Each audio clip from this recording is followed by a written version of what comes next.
This is the second video of unbelievable animal hero stories from this book by Mike Unwin. From elephants to dogs and even a bear, these are just some of the animals that saved many lives during the war. First up, we will be looking at Gander, who is a big Newfoundland dog. He fought with the Canadian soldiers during World War II when they were trying to stop Japan from invading Hong Kong. Gander grew up with a family, but when the parents became worried that he was too big for the children, they took him to the army where he could help out. During battles, he would fight alongside the soldiers, and the Japanese were convinced that he was a ferocious animal like a bear. Sadly, one day Gander grabbed a grenade that the enemy had thrown and ran off with it in his jaws. It did explode, so Gander died, but he had saved the lives of 7 injured soldiers. He was posthumously awarded the PDSA Dickin Medal for his bravery. Our next animal hero is a cat called Simon. He was found wandering around by a sailor and was brought aboard HMS Amethyst, which is a British ship.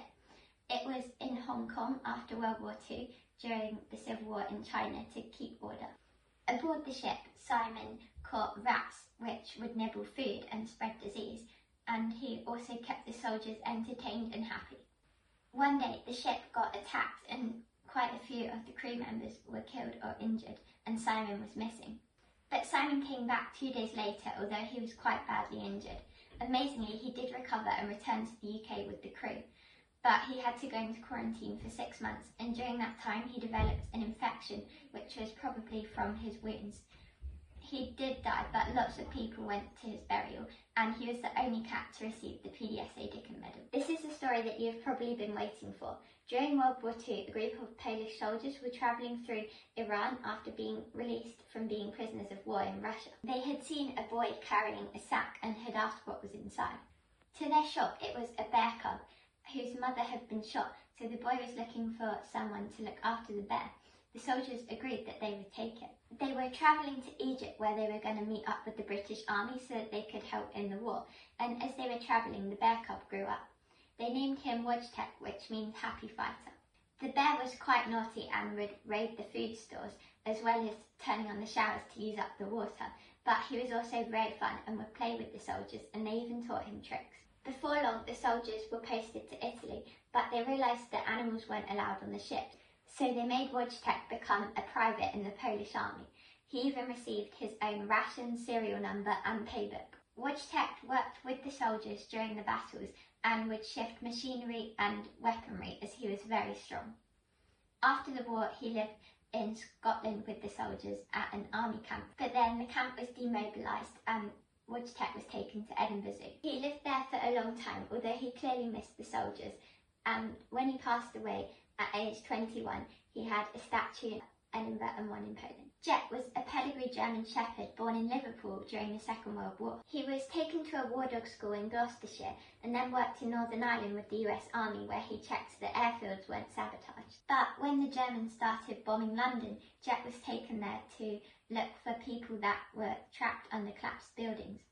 Him and his handler saved over 50 people, and Jet always made sure that no one was left behind. He was awarded the PDSA Dickin Medal, and he also led the Victory in Europe parade through London. After the war, Jet also helped to rescue miners after they got trapped under the ground in northwest England. For this, he received the RSPCA's Medallion of Valour. He died aged 7, and a memorial was built for him in his hometown. Our next animal hero is a pigeon. During World War II, an RAF Beaufort bomber got shot down and crashed into the North Sea. Luckily, the 4 men escaped, but they were in a dinghy boat with nowhere to go. Although they didn't know it, a female pigeon that they had been carrying on the bomber in case they needed to send a message had escaped from her cage and managed to get out of the oily waves and into the air. She flew 190 kilometres to her pigeon loft, and although she was wet, cold, and her feathers were clogged with oil, she made it. When the pigeon's owner saw her arrive, so bedraggled, he alerted the RAF base because he knew something must be wrong. The base knew that a plane had crashed, but they didn't know where. But now they could work out the time between the plane crashing and the pigeon returning to pinpoint where the bomber would be. They managed to rescue every single man. The base held a celebratory dinner that evening, and the pigeon was so tired that one eye kept winking shut in her cage, so they decided to name her Winky. She was awarded the PDSA Dickin Medal for her act of bravery. Next is the story of Bandula the elephant. Bandula's owner was called Elephant Bill, and he loved elephants so much that after the First World War he went to Burma so that he could work with elephants that did heavy lifting work, and that was how he had met Bandula. But when the Second World War broke out, Japan invaded Burma.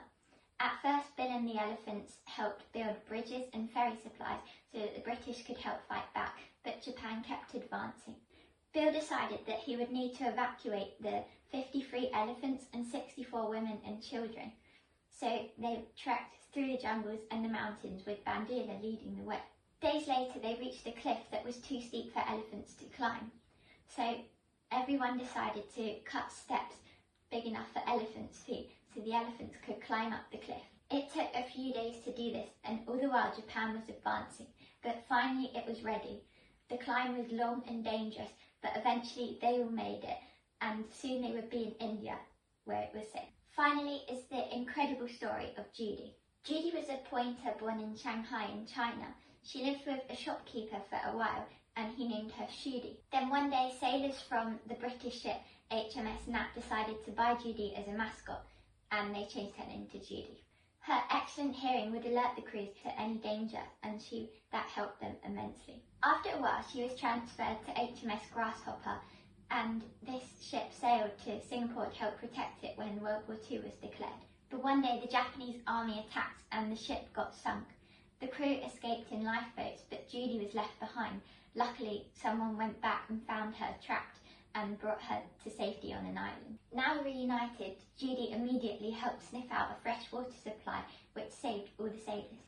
They trekked for several weeks through dense jungle to get to Sumatra, where they planned to meet up with British troops. But by the time they got there, the British troops had left and the Japanese army captured them instead. And so began the hardest 3 years of everyone's life. They had to work in the intense heat and were treated very badly with not enough food, and many suffered disease. Judy was looked after by a man called Frank Williams, who persuaded the Japanese guards to register her as a prisoner of war so that she wouldn't get taken away. Whenever the prisoners were moved around, Frank taught Judy to lie still in a sack so that he could smuggle her with him. One time, the boat in which they were travelling in was hit by a torpedo and it sunk. Judy was one of the few survivors, and she helped the other men by carrying pieces of floating wood for them to cling on to. Frank was so delighted when he realised that Judy was still alive. Frank and Judy survived the war, but on the very last week the Japanese said that they were going to shoot Judy, so Frank sent her into the jungle and she didn't return until the Japanese had gone. Frank then smuggled her back to Britain, and where she was awarded the PDSA Dickin Medal. As her story spread far and wide, she became an animal celebrity. I hope this video showed you just how incredible animals are, and that every single one deserves our respect.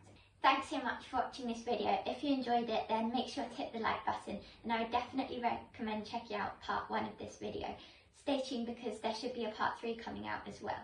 Do consider subscribing to my channel if you want to connect more with animals in nature and discover ways to help wildlife. It is so very important to connect with the wild world around us and to help it as well. Now more than ever is the time to be crazy for animals.